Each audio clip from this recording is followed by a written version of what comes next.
Marilah Bapak Ibu sekalian, muslimin dan muslimat yang dirahmati oleh Allah Subhanahu wa taala, kita buka pengajian kita dengan mengambil barokah dari Ummul Quran suratul Fatihah. Ala hadhihi niyyah al-Fatihah. A'udzu billahi minasyaitonir rajim. Bismillahirrahmanirrahim. Alhamdulillahi rabbil alamin.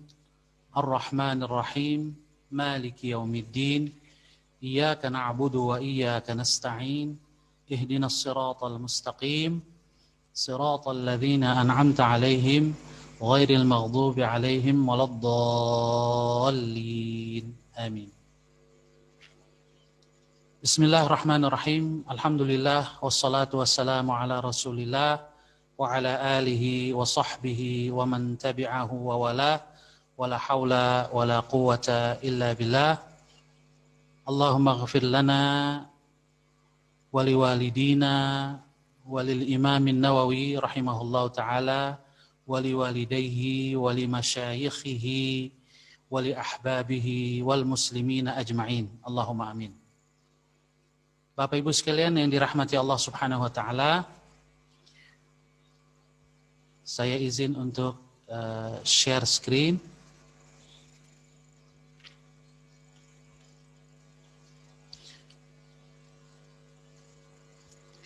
Ya, pada pertemuan yang lalu kita sudah membahas hadis yang kedua dari bab ikhlas, yaitu hadis yang diriwayatkan oleh Imam Bukhari dan Imam Muslim dengan matan atau lafal dari Imam Bukhari dari Ibunda Aisyah radhiyallahu anha. Ada beberapa hal yang perlu tambahan penjelasan terkait dengan hadis ini sebelum kita memasuki hadis berikutnya. Yang pertama, pada pertemuan yang lalu ada pertanyaan dari salah satu peserta di Zoom tentang kisah detil apa yang disebutkan di dalam hadis ini, yaitu tentang pasukan yang akan menghancurkan Ka'bah atau menyerang Ka'bah.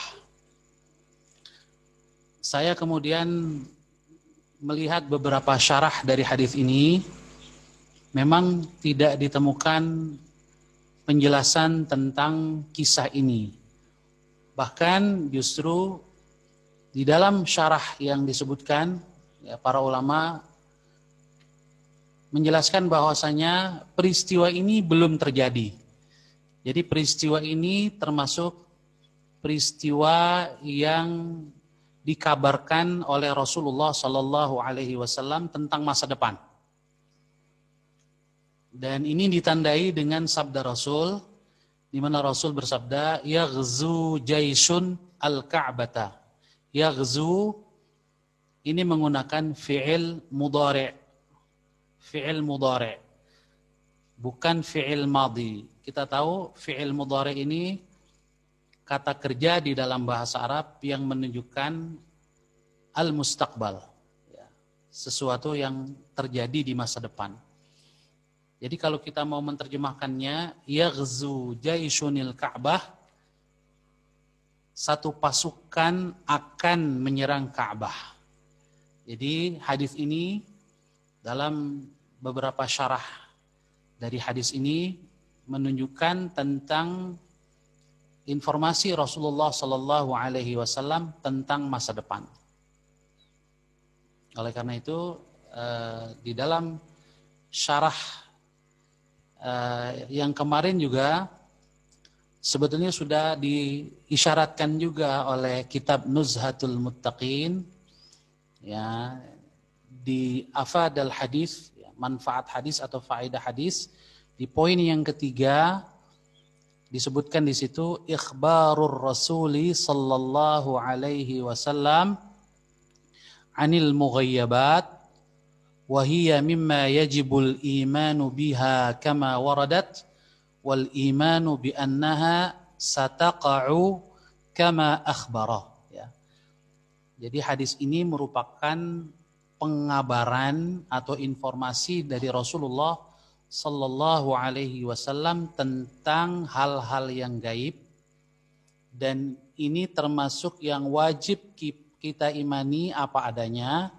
Kemudian di sini dikatakan wal imanu bi annaha sataqa'u kama akhbara. Kita harus yakin bahwasanya informasi ini akan terjadi, sataqa'u, akan terjadi. Kama akhbara, seperti yang beliau kabarkan. Li'annahu alaihi salatu wassalam la yantiqu 'anil hawa in huwa illa wahyu yuha. Karena beliau tidaklah berbicara berdasarkan informasi atau hawa nafsu pribadinya. Itu yang pertama terkait dengan pertanyaan dari salah seorang peserta. Kemudian ada tambahan penjelasan sedikit dari Al-Imam An-Nawawi dan juga Ibnu Hajar Al-Asqalani. Al-Imam An-Nawawi sendiri memberikan penjelasan tentang hadis ini di dalam kitabnya Al-Minhaj Syarah Sahih Muslim Ibn Al-Hajjaj, atau yang lebih dikenal dengan Syarhun Nawawi ala Muslim, syarah Imam Nawawi terhadap Sahih Muslim. Dia mengatakan di sini, wa fil hadithi minal fiqhi at-taba'udu min ahli zulmi wat-tahdhir min mujalasatihim.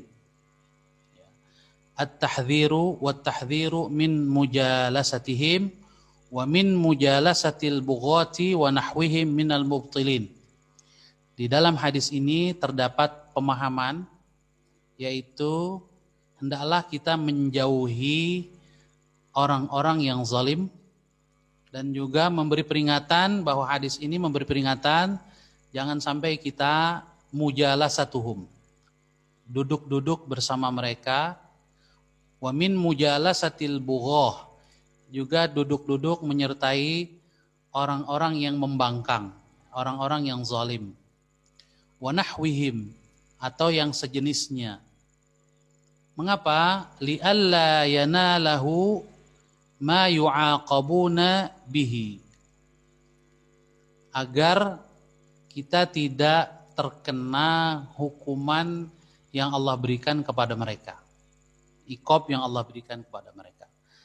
Lalu Al-Imam An-Nawawi melanjutkan, wa fihi anna man kathara sawada qaumin jara alaihi hukmuhum fi zahiri uqubatid dunya, bahwa siapa yang kathara, memperbanyak, sawada qaumin, jumlah satu kaum atau satu kelompok, ya, dengan terlibat membersamai mereka, jara alaihi hukmuhum, maka berlaku bagi orang tersebut hukum untuk mereka. Jadi apa yang berlaku bagi mereka, maka berlaku pula bagi dia, karena dia menyertai mereka. Fi zahiri uqubatid dunya, dalam iqab atau sanksi di dunia yang bersifat lahiriah. Dalam konteks hadis ini, bahwa pasukan yang memimpin yang akan menghancurkan Ka'bah itu dihukum oleh Allah Subhanahu wa taala amblas ke dalam bumi, pasukan itu sendiri dan juga orang-orang yang menyertai mereka. Jadi ukubah dunia, azab dunia, hukuman dunia disamaratakan. Disamaratakan.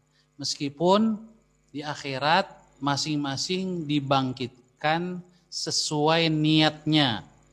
Tentunya yang memimpin, yang merencanakan, yang melakukan dengan sukarela, bahkan dengan penuh semangat, tidak sama dengan mereka yang sekedar ikut-ikutan atau yang terpaksa ikut, ya mungkin diancam, ya sehingga terpaksa ikut. Ini berbeda.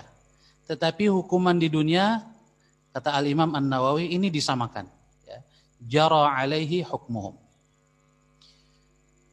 Kemudian penjelasan lain dari Ibnu Hajar, ya, wa qala Ibnu Hajar Wa fil hadithi at-tahdhiru min musahabati ahli dhulmi wa mujalasatihim wa takthiri sawadihim illa liman itturra ila dhalik. Di dalam hadis ini terdapat peringatan jangan sampai kita membersamai orang-orang zalim dan duduk-duduk bersama mereka. Wa taktsiri sawadihim. Jangan sampai kita memperbanyak jumlah mereka. Illa limanitturra ila dzalik, kecuali yang memang terpaksa, dia tidak bisa punya pilihan.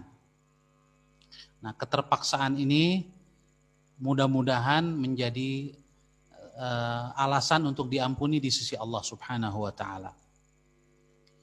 Akan tetapi di dunia bisa jadi tetap terkena hukuman, ya. Wa yataraddadu an-nadharu fi musahabati tajir li ahli al-fitnah, hal hiya i'anatun lahum ala zulmihim aw hiya min ad-darurati al-bashariyah.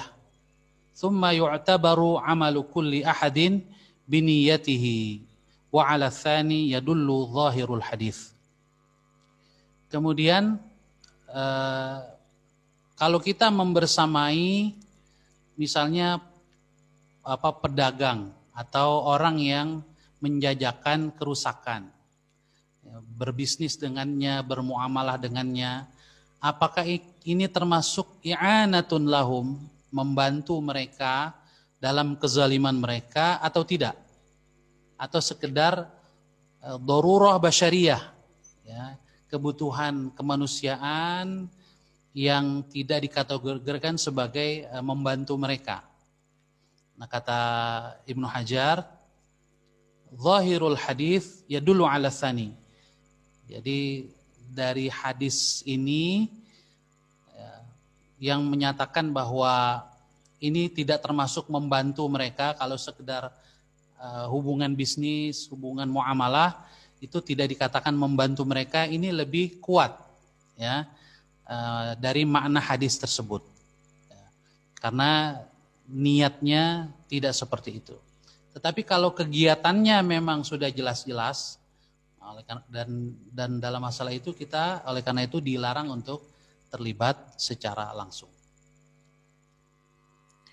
Baik, jamaah sekalian dirahmati oleh Allah Subhanahu wa taala, hari ini kita lanjutkan dengan hadis nomor 3, ya. Wa an Aisyah radhiyallahu anha qalat, dari Ibunda Aisyah, semoga Allah meridhai beliau, qalat, beliau berkata, qala an-nabiy sallallahu alaihi wasallam, Rasulullah SAW telah bersabda, la hijrata ba'dal fathi walakin jihadun wa niyyah wa idza stunfirtum fanfiru. Tidak ada kewajiban hijrah ba'dal fathi, sesudah Fathu Makkah. Artinya, maksudnya tidak wajib lagi hijrah ke Mekah, ke Madinah, mohon maaf, dari Mekah ke Madinah setelah terjadi Fathu Makkah. Setelah kota Mekah kembali ditinggali oleh kaum muslimin, ya, Rasulullah SAW menaklukkannya tanpa perlawanan, maka tidak wajib lagi hijrah dari Mekah ke Madinah. Walakin jihadun wa niyyah, tetapi yang tetap wajib abadi sampai hari kiamat itu adalah jihad, perjuangan secara umum maupun jihad dalam artian khusus, yaitu perang melawan orang-orang kafir yang zalim atau orang-orang kafir yang melanggar kesepakatan damai dengan kaum muslimin. Maka ini tetap ada kewajibannya sampai hari kiamat. Wa niyatun, dan juga niat. Niat untuk berbuat baik, termasuk niat untuk berjihad fisabilillah. Wa idzastunfirtum fanfiru, dan jika kalian dimobilisasi, diminta untuk berjihad fisabilillah, berangkat berjuang, fanfiru, maka berangkatlah. Menyambut seruan itu. Ya, yang diseru oleh pemimpin, dalam hal ini biasanya pemimpin kaum muslimin atau kepala negara. Ya. Imam Nawawi mengatakan di sini wa ma'nahu la hijrata mim Makkah. Ya, tidak ada lagi kewajiban hijrah dari Mekah ke Madinah. Mengapa? Li'annaha sarat dara Islam. Karena Mekah setelah Fathu Mekah menjadi negeri kaum muslimin. Nah, hadis ini muttafaqun alaih, disepakati, diriwayatkan oleh Al-Imam Al-Bukhari dan Al-Imam Muslim.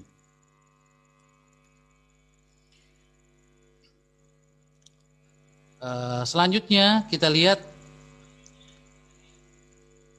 bahwa Fathu Mekah itu wa kana fathuha sanata 8 ba'dal hijrah. Fathu Mekah itu terjadi pada tahun 8 Hijriah.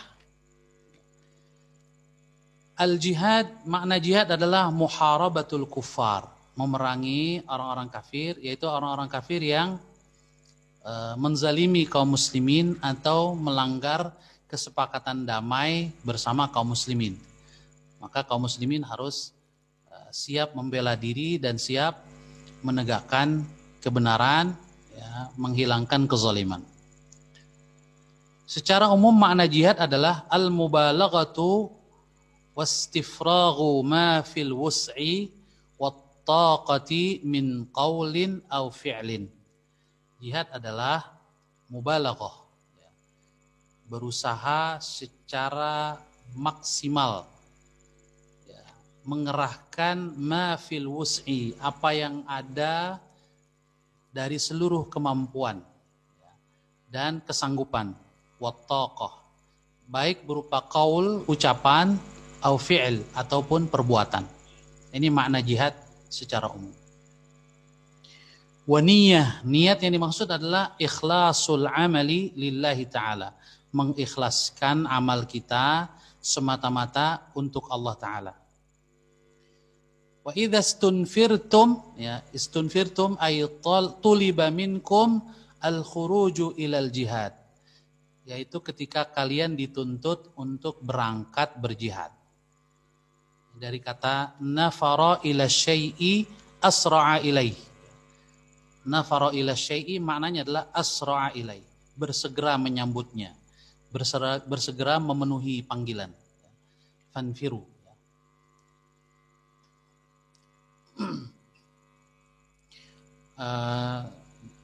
Ada penjelasan dari Ibnu Hajar juga, ya. Kita baca di sini dari Fathul Bari, ya, dari Fathul Bari terkait dengan kewajiban hijrah dari satu lingkungan yang buruk kepada lingkungan yang baik, atau dari darul kufr, dari tempat di mana kaum muslimin minoritas, ya, bagaimana hukumnya? Ibnu Hajar mengatakan di sini qauluhu la hijrata ba'dal fathi, sabda Rasul tidak ada hijrah setelah Fathu Makkah,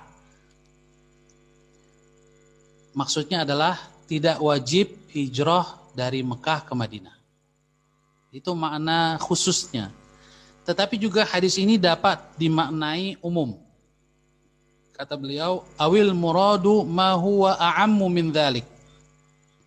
Bisa juga dimaknai lebih umum dari itu. Min dzalika, ya, isyaratun ila anna hukma ghairi Makkah fi dzalika hukmuha, bahwa kondisi Mekah baik sebelum dan sesudah Fathu Makkah berlaku juga pada tempat-tempat lain. Jadi kalau misalnya ada satu tempat di mana kondisinya seperti Mekah sebelum Fathu Makkah, di mana umat Islam yang tinggal di situ tidak bisa menjalankan syiar-syiar agama, tidak bisa menjalankan kewajiban-kewajiban utama di dalam Islam seperti sholat 5 waktu, ya, zakat, puasa, ya, maka berlaku kewajiban hijrah dari tempat itu. Dan ketika kesulitan-kesulitan itu hilang, tidak wajib lagi hijrah dari tempat itu.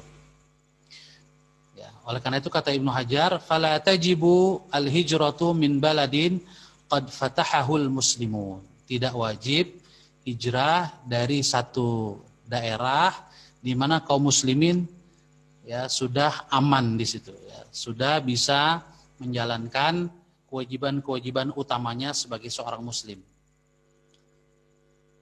Oleh karena itu beliau mengatakan amma qabla fathil balad faman bihi minal muslimin ahadu salasah.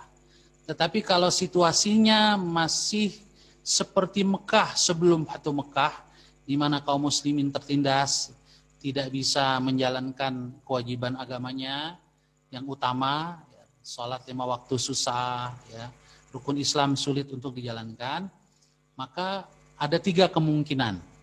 Ya, ada 3 kemungkinan orang yang kaum muslimin yang tinggal di situ. Yang pertama adalah qadirun 'alal hijrati minha. Dia mampu hijrah dari tempat itu. La yumkinuhu izharu dinihi wala ada'u wajibatihi. Dan di samping itu dia kalau tetap di situ tidak bisa menampakkan identitas keislamannya dan tidak bisa menjalankan kewajiban-kewajiban agama. Maka kata Ibnu Hajar, fal hijratu minhu wajibah. Hijrah dari tempat tersebut wajib baginya. Kenapa? Pertama dia mampu. Yang kedua, kalau tidak hijrah dia tidak bisa menjalankan syiar-syiar Islam. Kewajiban-kewajiban utama sebagai seorang muslim. Kondisi yang kedua, ats-tsani qadirun. Dia mampu. Ya, mampu untuk hijrah. Lakinnahu yumkinuhu izharu dinihi wa ada'u wajibatihi. Tetapi dia juga bila tetap di situ tidak hijrah, tetap bisa menampakkan identitas keagamaannya dan tetap bisa menjalankan kewajiban-kewajiban agamanya yang utama. Maka fahijratuhu mustahabbah. Hijrah dari tempat itu tidak wajib, tetapi sunnah saja, anjuran. Untuk apa dianjurkan? Litakfiril muslimina biha wa ma'unatihim wa jihadil kuffar wal amni min ghadrihim wal rahati min ru'yatil munkari bainahum. Agar memperbanyak umat Islam di tempat lain, tempat tujuan hijrah. Ya. Dan juga tidak capek melihat kemungkaran orang-orang kafir, ya, yang dominan di tempat dia tinggal. Biasanya seorang muslim kalau ada keimanan yang baik, ya, maka dia tidak akan betah melihat kemungkaran yang banyak di hadapannya. Ya. Minimal hatinya itu tidak tenang. Ya. Jadi dianjurkan untuk tetap hijrah. Meskipun tidak wajib karena dia tetap bisa menunjukkan jati diri keislamannya dan bisa menjalankan kewajiban-kewajibannya. Ats-tsalits, kondisi yang ketiga, kata Ibnu Hajar, ajizun bi'udhrin. Orang yang ajiz, tak berdaya, tidak bisa hijrah. Bi'udhrin, karena ada uzur, ada alasan tertentu. Min asrin, misalnya dia tawanan. Au maradin, atau sakit. Au ghairihi, atau uzur yang lain. Fatajuzu lahul iqamah. Maka dia boleh tetap tinggal di tempat yang tidak baik itu. Fa in hamala ala nafsihi, kalau dia tetap memaksakan dirinya, wa takallafal khuruj, dan tetap berusaha untuk hijrah, al-khuruj minha, dari tempatnya itu, ujira, maka dia mendapatkan pahala di sisi Allah Subhanahu wa ta'ala.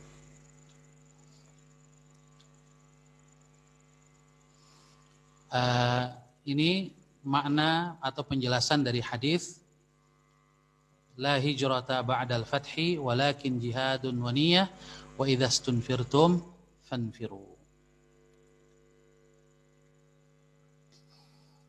Nah, faedah hadis disebutkan dalam kitab Nuzhatul Muttaqin ada 3. Yang pertama, idza saratil baladu dara Islam lam tajib al-hijratu minha ila ghairiha. Kalau satu wilayah atau satu negeri telah menjadi negeri kaum muslimin di mana umat Islam mayoritas, ya, kemudian juga mereka bisa menjalankan kewajiban-kewajiban agamanya, maka tidak wajib hijrah dari tempat itu pindah ke tempat lain. Poin yang kedua, tabqal hijratu wajibatun minal amakinil lati la yata'atta lil muslimi iqamatu amri dinihi fiha idza kanat dara kufrin.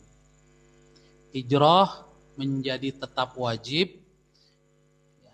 dari tempat-tempat yang seorang muslim tidak bisa menegakkan urusan agamanya, tidak bisa menampakkan identitas keislamannya, tidak bisa menjalankan kewajiban utamanya sebagai seorang muslim.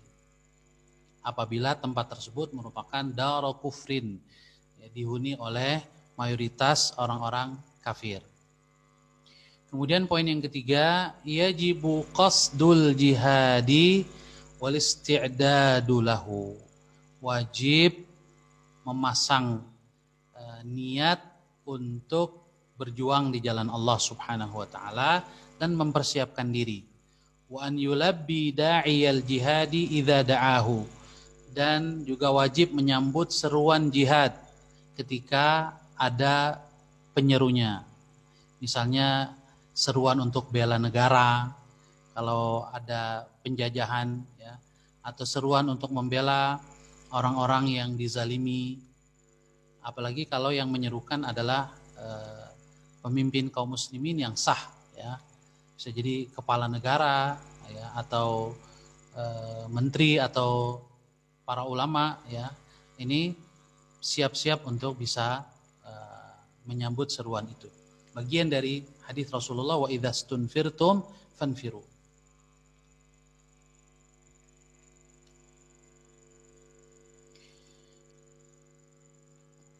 Selanjutnya, jamaah sekalian dirahmati oleh Allah Subhanahu wa taala, kita langsung memasuki hadis yang keempat, ya.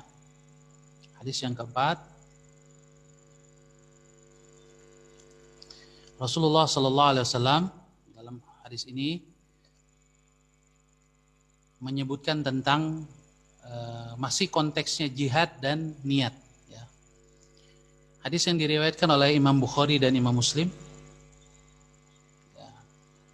Dari Imam Muslim, sahabat yang meriwayatkan adalah Jabir bin Abdullah. Sedangkan dari riwayat Imam Bukhari, sahabat Nabi yang meriwayatkan adalah Anas bin Malik, ya. Imam Nawawi dalam Riyadhus Shalihin ini menyebutkan dua-duanya. Wa an Abi Abdullah Jabir bin Abdullah al-Ansari radhiyallahu anhuma qala kunna ma'an nabiyyi sallallahu alaihi wasallam fi ghazatin. Dari Abu Abdullah ini kunyahnya, nama beliau adalah Jabir, bapaknya namanya Abdullah, ya. Jadi anaknya Abdullah, beliau sendiri namanya Jabir, bapaknya Abdullah lagi, ya. Jabir bin Abdullah al-Ansari, beliau salah satu sahabat Ansor.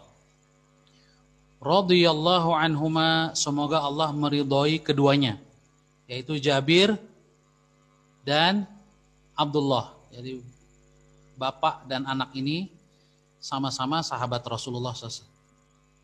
Qala, Jabir berkata, kunna ma'an nabiyyi sallallahu alaihi wasallam.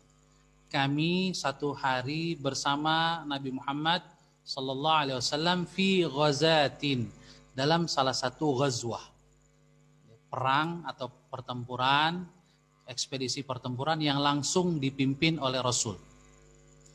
Dan yang dimaksud dengan ghazwah di sini adalah ghazwah Tabuk. Nanti dijelaskan di bawah di riwayat Bukhari. Faqala, kata Jabir, Rasulullah SAW bersabda, Inna bil madinati larijalan ma sirtum masiran wala qata'tum wadiyan illa kanu ma'akum habasahumul marad. Sesungguhnya di Madinah ada orang-orang, ada laki-laki, masirtum masiran, tidaklah kalian menempuh satu perjalanan, wala qata'tum wadiyan, tidaklah kalian melewati satu lembah, illa kanu ma'akum, kecuali mereka pasti bersama kalian. Artinya apa? Meskipun secara fisik mereka tidak bersama Rasulullah dan para sahabat dalam perjalanan menuju Tabuk atau dalam perjalanan pulang dari Tabuk, ya, mereka tetap di Madinah orang-orang ini, tapi kata Rasul mereka bersama kita dimanapun kita berada dalam perjalanan ini. Ya, kita menempuh perjalanan melewati lembah, ya, melewati celah-celah di antara dua gunung, mereka kanu ma'akum, bersama kalian, kata Rasul. Habasahumul marad, mereka secara fisik tidak bersama kita karena terhalang oleh sakit. Jadi mereka ini yang tidak ikut karena sakit, tapi mereka sudah berniat untuk ikut. Cuma pada saat keberangkatan sakit, tidak bisa ikut berangkat. Wa fi riwayatin, dalam riwayat lain, illa syarakukum fil ajr, mereka membersamai kalian di dalam pahala. Jadi pahala yang diperoleh oleh para sahabat yang ikut dalam perjalanan Tabuk, mereka yang di Madinah yang gak ikut karena uzur syar'i, pahalanya dapat juga. Ini karena niat. Ini fungsi niat, ya. Fungsi niat di dalam beramal jama'i ini penting. Jadi di dalam kerja tim, kerja bersama, kalau kita sudah bersepakat untuk menjalankan satu amal soleh, amal kebaikan, lalu pada hari H salah satu di antara kita sakit, akhirnya tidak bisa ikut, itu pahalanya tetap dapat dia. Ini pentingnya niat, ya, membersamai perjuangan. Warawahul Bukhari, dan juga Imam Bukhari meriwayatkan an Anasin, dari Anas radhiyallahu anhu, semoga Allah meridhoinya, qala, Anas bin Malik berkata, raja'na min ghazwati Tabuk. Ini dalam riwayat Bukhari dari Anas ada penjelasan tentang ghazwahnya, itu Tabuk. Dan ada penjelasan tentang bahwa momennya adalah dalam perjalanan pulang, bukan pergi ke Tabuk. Tabuk ini cukup jauh jaraknya dari Madinah, sekitar 700-an kilometer, ya, ke arah utara, ke arah Syam saat itu. Kata Anas, roja'na min ghazwati Tabuk, kami kembali dari perang Tabuk, ma'an nabiyyi sallallahu alaihi wasallam, bersama Rasulullah sallallahu alaihi wasallam. Faqal, Rasul bersabda, inna aqwaman khalafna bil Madinah, ada orang-orang yang kita tinggal di Madinah, tidak ikut bersama kita. Ma salakna syi'ban wala wadiyan illa wahum ma'ana habasahumul udhru. Tidaklah kita melewati syi'ib. Syi'ib itu celah, ya, jalan di antara dua bukit atau dua gunung. Tidaklah kita melewati celah dua gunung, wala wadiyan, atau menuruni lembah, illa wahum ma'ana, kecuali mereka selalu membersamai kita. Habasahumul udhru, mereka tertahan oleh uzur. Jamaah sekalian dirahmati oleh Allah Subhanahu wa taala, afadal hadis, hadis ini memberi manfaat, ya. Di bawah itu, ya. Man habasahul udhru 'anil jihad kana lahu ajrul mujahidin idza sahhat niyyatuhu wa qasduhu fir raghbati fil jihad.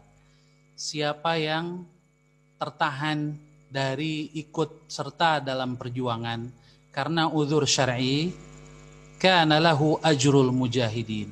Dia tetap dapat pahala orang-orang yang berjuang, berjihad. Dengan syarat idza sahhat niyatuhu. Kalau niat ingin ikutnya benar, tulus. Fir raghbati fil jihad, betul-betul ingin berjihad fisabilillah. Nah, dalam konteks perang Tabuk, di antara yang tidak ikut bersama Rasulullah SAW ada orang-orang yang memang fuqara, ya, orang fakir, sahabat-sahabat Rasul yang sudah diperintahkan, sudah diumumkan jauh-jauh hari, kurang lebih sebulan sebelum berangkat ke Tabuk, sudah direncanakan agar mereka mempersiapkan bekal. Tapi sampai hari H keberangkatan, orang-orang ini karena memang fuqara, nggak cukup bekalnya, nggak ada kendaraan yang mereka bisa bawa sendiri, karena ongkos jihad saat perang Tabuk itu ditanggung oleh masing-masing. Salah seorang diantaranya ada sahabat yang bernama Al-Irbad bin Sariyah radhiyallahu taala anhu. Saat mau berangkat datang menemui Rasulullah sallallahu alaihi wasallam. Ya Rasulullah, saya ingin ikut bergabung dalam jihad ini. Masih ada enggak kendaraan yang bisa ngangkut saya, ngebonceng saya? Rasul melihat ternyata enggak ada lagi. Kata Rasul, tidak ada lagi, mohon maaf. Maka Al-Irbad bin Sariyah ini berbalik, ya, kembali dalam keadaan menangis. Yang kemudian peristiwa ini diabadikan di dalam Al-Quran, di dalam surat At-Taubah ayat 92. Allah katakan, A'udzubillahi minasyaitonirrajim, wala 'alal ladzina idza atauka litahmilahum qulta la ajidu ma ahmilukum alaihi tawallaw wa a'yunuhum tafidu minad dam'i hazanan alla yajidu ma yunfiqun. Tidak mengapa tidak ikut berjihad orang-orang yang datang kepadamu wahai Rasul meminta mereka diajak, tetapi engkau mengatakan la ajidu ma ahmilukum alaihi, tidak ada kendaraan lagi yang bisa mengangkut kalian. Unta, kuda, semuanya sudah penuh. Tawallau, mereka pun kembali pulang. Wa a'yunuhum tafidu minad dam'i, mata mereka menangis deras, mencucurkan air mata. Kenapa? Hazanan, karena sedih. Alla yajidu ma yunfiqun, mereka tidak bisa berkontribusi dalam perjuangan.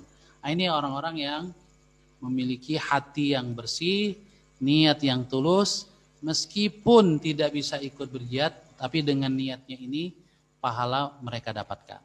Nah, dari sini para ulama menyebutkan tidak hanya dalam konteks jihad, dalam artian perang, ya, pertempuran, juga dalam amal-amal yang lain, seperti misalnya orang yang sudah terbiasa sholat berjamaah di masjid, lalu satu hari dia tidak ke masjid karena sakit, maka saat sakit dan keinginannya tetap ke masjid, meskipun dia tidak ke masjid, dia tetap dapat pahala sholat berjamaah, meskipun dia sholat sendiri di rumahnya.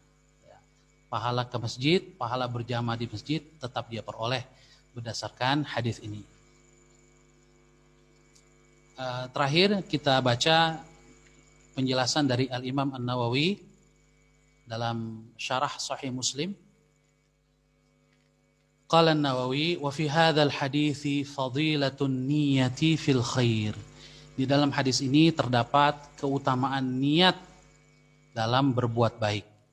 Wa anna man nawal ghazwa wa ghairahu min at-ta'ati fa'urida lahu 'udhrun mana'ahu hasala lahu thawabu niyatih. bahwa siapa yang berniat berjihad atau niat yang lain, ketaatan yang lain, lalu dia terkena uzur, ya, yang menghalangi dari ketaatan tersebut, maka kata Imam Nawawi, hasolalahu thawabu niyati, sudah dapat pahala niatnya itu. Wa annahu kullama aktsara min at-ta'assufi ala fawati dzalik, dan setiap kali dia merasa menyesal karena tidak jadi ikut, jadi menyesal karena enggak ikut, semakin dia menyesal, wa tamanna kaunahu ma'al ghuza, dia ingin berangan-angan ingin menyertai para pejuang itu, katsura sawabuhu, maka pahalanya semakin banyak. Jadi semakin besar penyesalan dan keinginan untuk membersamai mereka tapi tidak bisa, pahalanya semakin besar di sisi Allah Subhanahu wa taala. Inilah rahmat Allah kepada hamba-hambanya, di mana niat dan keinginan itu dinilai. Dan penyesalan tidak bisa berbuat baik, ya, itu juga dinilai oleh Allah Subhanahu wa taala. Kemudian waqala Ibnu Allan, salah seorang ulama, Ibnu Allan punya kitab namanya Dalilul Falihin li Turuq Riyadhis Shalihin. Juga ini salah satu syarah Riyadhus Shalihin. Beliau mengatakan wa fi qawlihi illa kanu ma'akum ay syarakukum fil ajri wa kana lahum mithlu ajrikum mudha'afan li sihhati niyatihim fi mubasharati kulli ma basharahu ikhwanuhumul mujahidun. Jadi setiap balasan atau pahala yang diraih oleh para pejuang itu, mereka yang tidak ikut berjuang karena nggak bisa ikut karena uzur syar'i pun memperolehnya. Penyebabnya apa? Lisihhati niyatihim, karena niat mereka sudah benar. Ingin mubasyarati kulli ma basyarahu ikhwanuhumul mujahidun, ingin melakukan semua yang dilakukan oleh para pejuang. Tapi apa daya, tidak bisa. Maka dinilai oleh Allah Subhanahu wa taala, diberi pahala. Wa ma habasahum illal marad, tidak ada yang menghalangi mereka kecuali sakit diantaranya. Falisihhatin niyati a'tahumullahul ajral mubashir, karena niat yang sahih itulah seolah-olah mereka beramal langsung membersamai kawan-kawannya, maka Allah berikan pahala yang serupa. Yang terakhir, penjelasan dari Ibnu Hajar al-Asqalani dalam Fathul Bari. Kata beliau, fil hadithi annal mar'a yablughu biniyatihi ajral amili idza mana'ahu al-'udhru 'anil amal. Di dalam hadis ini terdapat penjelasan bahwasanya seseorang dengan niatnya dapat meraih pahala orang yang beramal. Idza mana'ahu al-'udhru 'anil amal, ketika dia terhalang dari amal itu sendiri karena uzur syar'i. Jadi meskipun tidak beramal, tapi tetap dapat balasan orang yang beramal. Itu hebatnya niat di sisi Allah Subhanahu wa ta'ala. Oleh karena itu, Al-Imam An-Nawawi memasukkan hadis-hadis seperti ini di dalam bab niat. Demikian jamaah sekalian dirahmati oleh Allah Subhanahu wa ta'ala yang bisa kita bahas pada malam hari ini.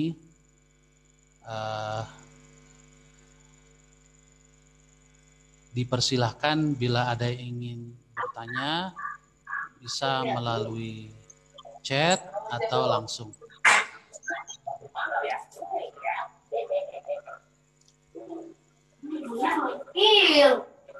Silakan Bapak Ibu sekalian. Di dalam chat ya, sudah ada. Masjid mana nih? Bentar ya. Oh. Baik, Ummu Humairah ya, dari Ummu Humairah. Afwan, saya ingin bertanya, seorang istri ingin sekali setiap subuh ke masjid untuk dapat sholat syuruk. tapi karena dilarang oleh suaminya, bagaimana kiranya pahalanya? Ya,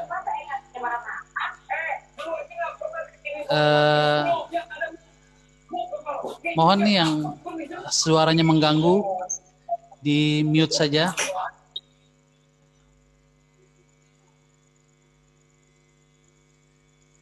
Ya, baik, terima kasih. Jadi prinsipnya seorang istri tidak boleh melakukan hal-hal yang sunnah tanpa izin suami. Ya, karena ketaatan kepada suami itu wajib. Ya. Nah, termasuk ke masjid untuk sholat subuh.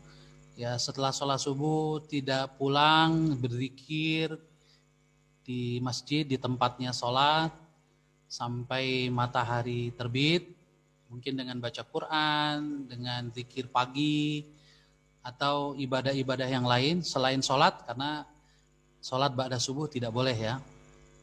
Lalu sampai matahari terbit, saat matahari terbit masih belum boleh sholat subuh, apapun. Menunggu kira-kira 15 menit atau 20 menit, itulah yang disebut awal waktu duha. Lalu dia sholat 2 rakaat, maka pahalanya seperti haji yang sempurna. Nah, ini sunnah. Nah, kalau seandainya seorang istri ingin melakukan itu, tapi sang suami tidak mengizinkannya dan dia taat, maka pahalanya sudah dapat. Dapat 2 pahala. Pahala taat kepada suami dan pahala pahala sholat syuruk. Ya, insya Allah sholat sunnah syuruk, insya Allah dapat pahalanya karena sudah diniatkan.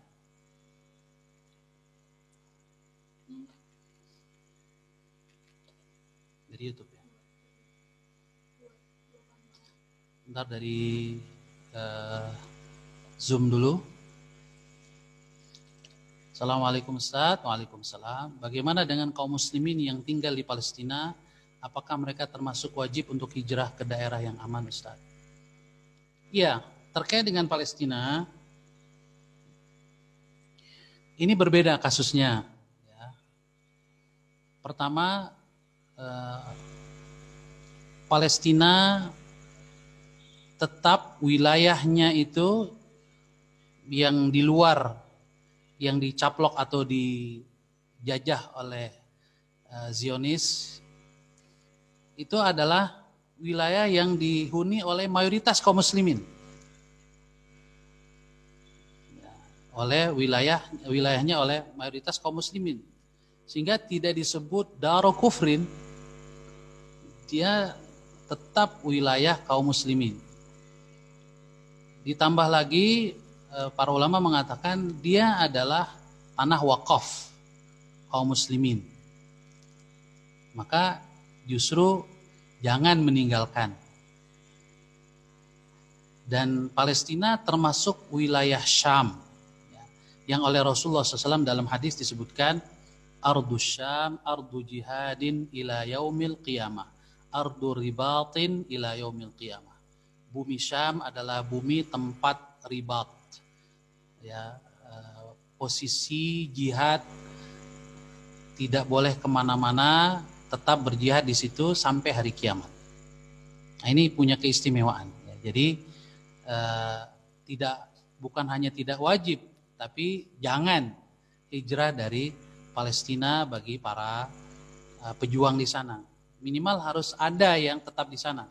Mungkin yang boleh atau perlu hijrah yang mustad'afin, yang memang lemah di sana, ya perlu.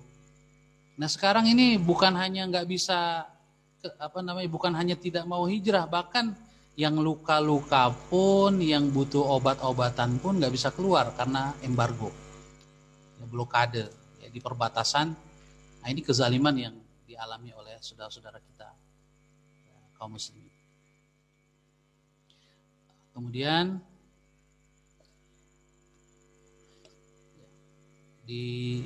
dari YouTube ada pertanyaan sini. Assalamualaikum Ustadz, izin bertanya terkait apa saja yang termasuk uzur syar'i selain sakit. Pada dasarnya semua yang membuat kita tidak bisa melakukan satu amal. Sakit pun nggak semua sakit. Misalnya kalau puasa kan kalau sekedar berdarah sedikit di jari jemari, ya kan, pusing sedikit, itu tidak boleh kemudian saya nggak puasa karena sakit, termasuk boleh berbuka, enggak. Sakit yang memang membuat kita kalau tetap puasa ya akan memperparah sakit kita atau mengakibatkan kematian, bertambah parah penyakit atau bisa membahayakan nyawa, itu darurat namanya, maka boleh tidak puasa. Begitu juga amal lain sakit, ya sakit yang seperti apa itu ada. Kemudian juga misalnya satu amal memerlukan bekal, kita nggak punya, nah itu uzur syar'i, nggak punya bekal, nggak ada yang bantu, tidak ada yang memberi bekal kepada kita, kita sendiri tidak punya kemampuan untuk menyediakan bekal itu, tidak bisa membeli segala macam, maka itu uzur syar'i. Jadi semua yang menyebabkan kita tidak bisa melakukan satu amal itu uzur syar'i. Bisa sakit, bisa juga karena faktor ekonomi atau karena faktor ada kewajiban lain. Misalnya dalam konteks jihad ya, jihad itu hukum asalnya adalah fardu kifayah, artinya tidak wajib bagi setiap muslim. Ya, yang dimobilisasi saja yang wajib, yang ditentukan, kamu harus ikut. Ya, yang tidak diwajibkan nggak wajib. Taruhlah misalnya fardu kifayah, ya, tapi kemudian dia punya kewajiban fardu ain di waktu yang bersamaan, ya, maka itu juga uzur. Seperti misalnya ada salah seorang sahabat yang ikut berjihad, tetapi dia anak satu-satunya dari orang tuanya. Orang tuanya sudah tua renta, butuh dirawat, butuh ditemani. Maka Rasulullah SAW tidak mengizinkan dia ikut berjihad.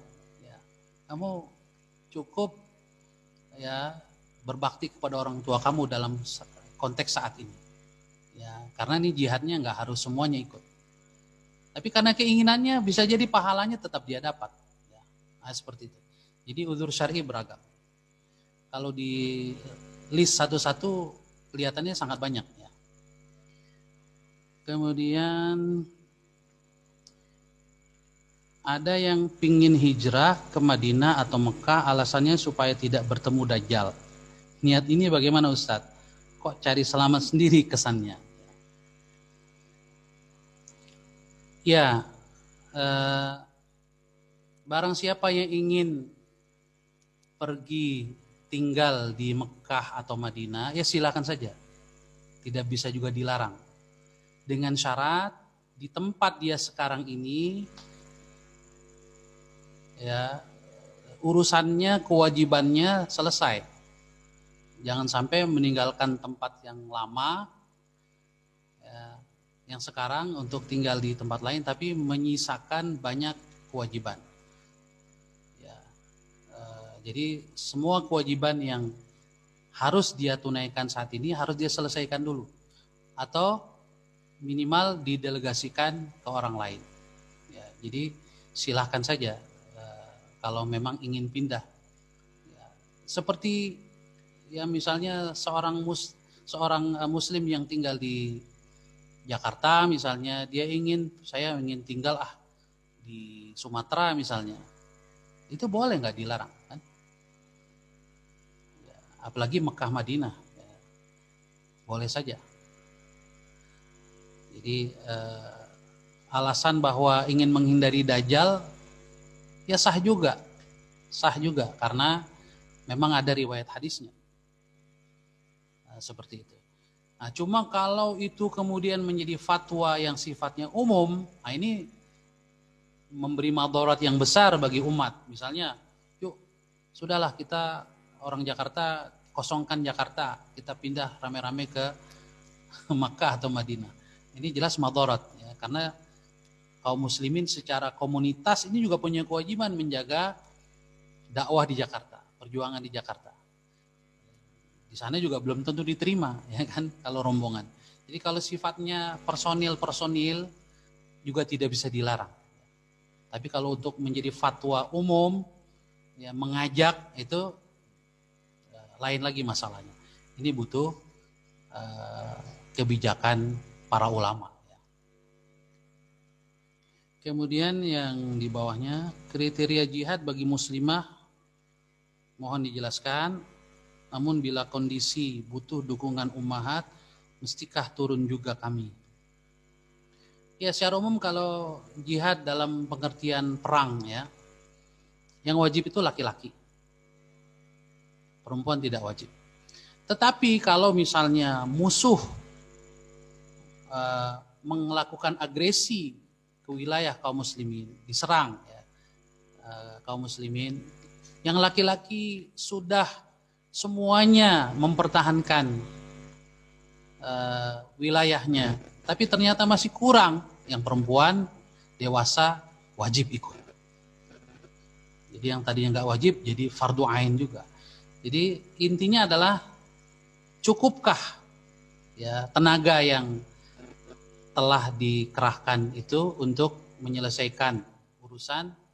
Kalau belum cukup, kewajiban itu meluas ke yang lebih dekat.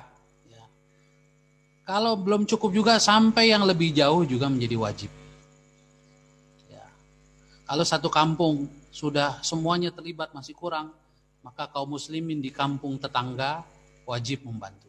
Begitu seterusnya. Oleh karena itu misalnya perjuangan saudara-saudara kita di Palestina itu memerlukan bantuan seluruh kaum muslimin ya, dengan kesanggupan dan kapasitasnya masing-masing. Wallahu a'lam bishawab. Lalu ini di Zoom kayaknya ada lagi nih.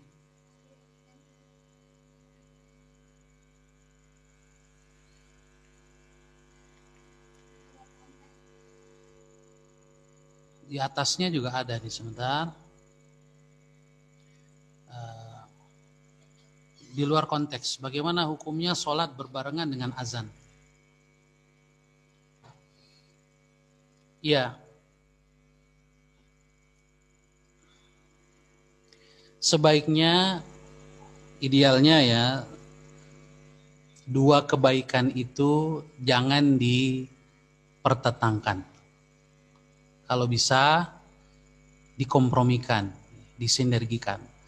Jadi misalnya kalau kita masuk ke masjid, azan sedang berkumandang, kita bisa melakukan dua hal. Menunda sholat tahiyatul masjid, jadi tetap berdiri mendengarkan azan, sambil menjawab, setelah selesai baru sholat tahiyatul masjid. Ya, itu caranya. Nah, bagaimana kalau sholat sambil azan berkumandang? Ya tidak berdosa, tetapi paling tidak kita kehilangan fadilah menjawab seruan azan. Di samping mungkin konsentrasi sholat kita juga tidak sehebat kalau kita sholat saat sedang tidak azan. Ya. Seperti itu. Kemudian dalam tata dunia sekarang ada batasan antar negara dan banyak negara yang memperlakukan kebijakan pembatasan orang asing masuk ke negaranya. Bagaimana solusi penduduk negeri yang di negaranya terjadi konflik peperangan dan posisi muslim terzalimi seperti di Rohingya dan lain-lain. Ya.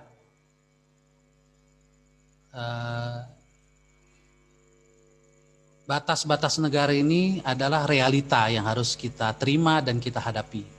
Ya. Oleh karena itu, yang bisa dilakukan adalah meminta negara-negara yang bisa membantu untuk membuka perbatasannya untuk perlindungan bagi orang-orang yang terzalimi. Ya, memang situasinya tidak sederhana, cukup rumit. Ya. Jadi isu tentang terorisme, isu macam-macam, ya, itu yang menyebabkan kemudian beberapa negara beralasan untuk tidak membuka secara leluasa orang asing yang ingin masuk ke wilayah negaranya karena faktor keamanan dan seterusnya. Jadi inilah kewajiban para penguasa, ya, para aparatur negara untuk bisa mengatur sebaik-baiknya masalah ini. Nah, sebagai masyarakat kita hanya bisa menghimbau, ya, memberikan, mungkin menuntut, ya, menghimbau, menyuarakan hak-hak kemanusiaan orang-orang yang tertindas. Alhamdulillah, ya, kita punya akhirat. Kita punya Allah Subhanahu wa Ta'ala yang tidak menjadikan dunia ini segala-galanya. Ya. Kezaliman apapun yang dialami oleh seseorang atau sekelompok orang, dia akan mendapatkan balasan kesabarannya, perjuangannya. Kalau tidak di dunia, di akhirat pasti full. Sebagaimana orang-orang yang zalim, ya, tidak akan selamat, ya, kalau dia tidak bertaubat, ya, tidak membalas atau menutupi kezalimannya dengan perbuatan baik, membela orang yang dizalimi. Kalau tidak dihukum di dunia, ada hukuman yang lebih pedih di akhirat. Ya, Maha Suci Allah yang menjadikan di dunia ini hanya sekedar sementara, ya, dan menjadikan puncak keadilan dan rahmatnya ada di akhirat nanti.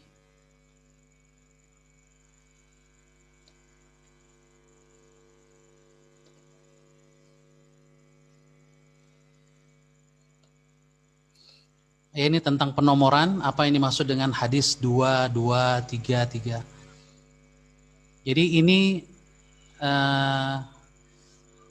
dua yang pertama yang di sebelah kanan, ya, kalau dari teks Arab, karena teksnya Arab, yang pertama itu yang sebelah kanan itu nomor hadis dihitung dari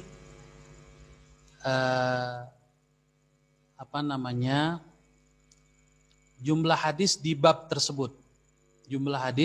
tersebut, atau nomor hadis, urutan hadis di bab tersebut. Jadi kalau dua artinya apa?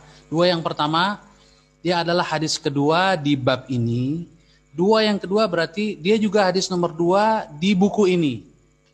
Karena kita masih di bab pertama. Nanti misalnya kalau kita sudah masuk ke misalnya bab yang ke-10 misalnya. Di bab ke-10 kita membaca hadis pertama di bab itu. Maka bisa jadi nomornya adalah 1/59. Artinya apa? Ini hadis pertama di bab ini, tapi dia adalah hadis ke-59 kalau dihitung dari awal kitab, awal buku Riyadhus Shalihin. Itu maksudnya. Ya.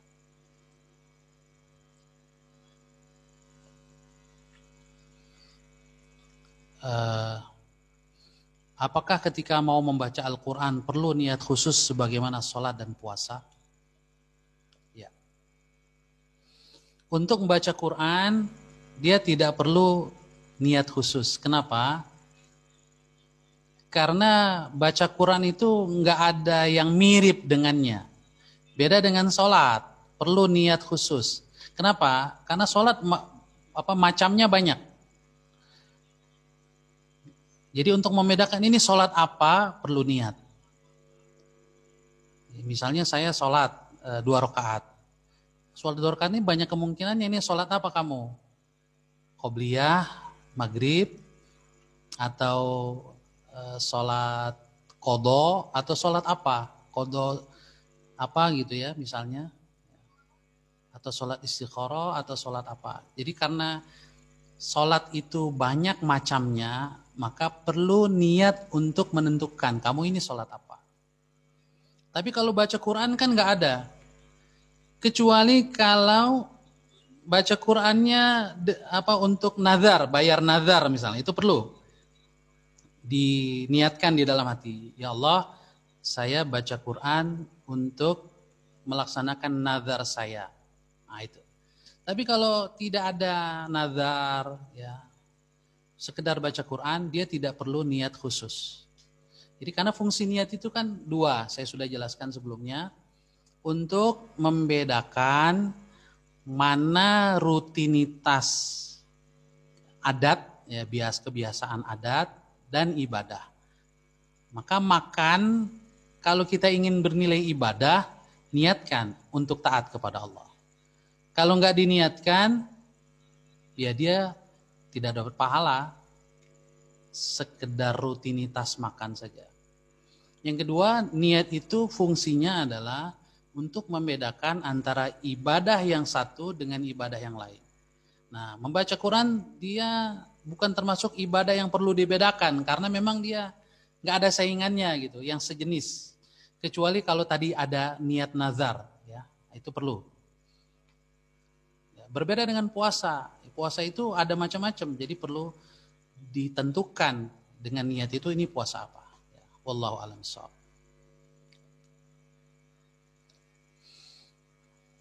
Apakah boleh meniatkan bacaan Al-Quran kita untuk orang yang sudah meninggal? Boleh. Jadi mayoritas ulama membolehkan membaca Quran lalu meniatkan pahala bacaan Quran ini ya untuk si fulan yang sudah wafat, misal mungkin orang tua, ya ayah, ibu, boleh. Mayoritas ulama membolehkan.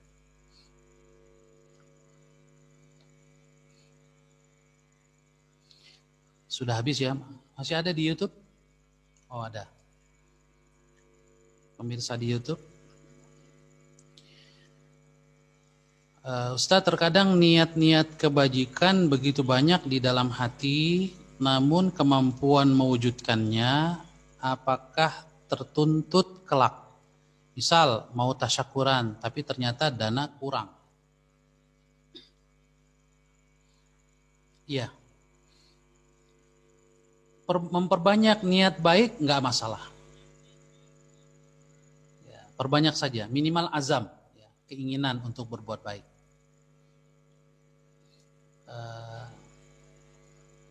Jadi kalau belum dilaksanakan, itu baru azam namanya. Ya, kalau azam ini, insya Allah ada nilainya juga di sisi Allah kebaikan. Nah, baru disebut niat kalau dia sudah akan dilaksanakan. Jadi niat itu dalam definisinya adalah qasdu syai'i muqtarinan bi fi'lihi. Memaksudkan sesuatu berbarengan dengan melakukan perbuatan itu sendiri. Nah, jadi kalau memperbanyak keinginan itu istilahnya lebih tepat adalah azam. Ya, keinginan, rencana untuk melakukan sesuatu. Silakan saja, karena tidak ada konsekuensi apapun. Kecuali kalau niatnya adalah nazar. Kalau nazar dia punya konsekuensi, wajib dilaksanakan sampai bisa. Ya. Kalau tidak dilaksanakan kena kafarat. Ya. Kafarat membayar nazar yang tidak terlaksana. Wallahu a'lam bishawab.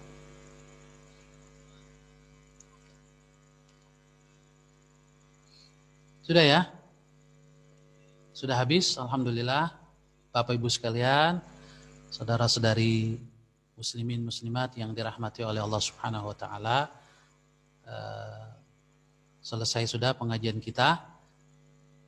Hadis yang ketiga dan keempat yang kita bahas, mudah-mudahan pada pertemuan yang akan datang dapat kita lanjutkan kembali.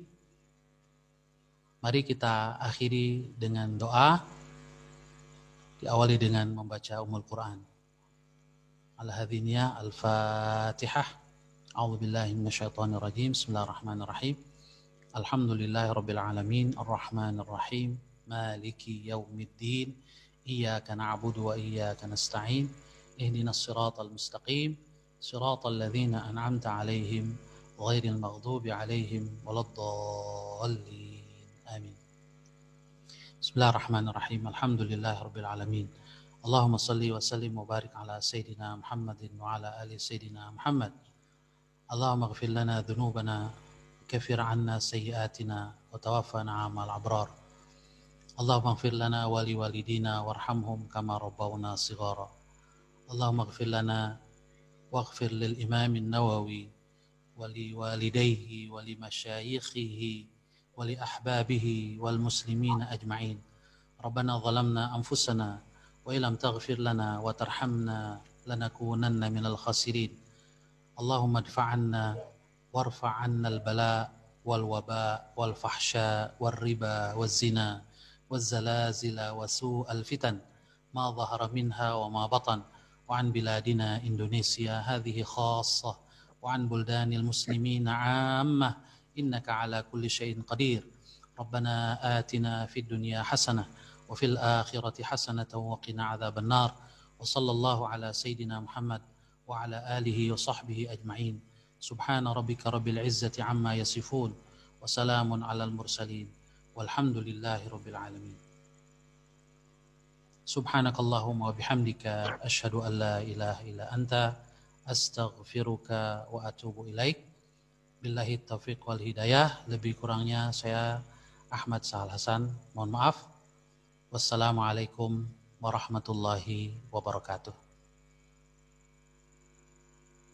Assalamualaikum warahmatullahi wabarakatuh.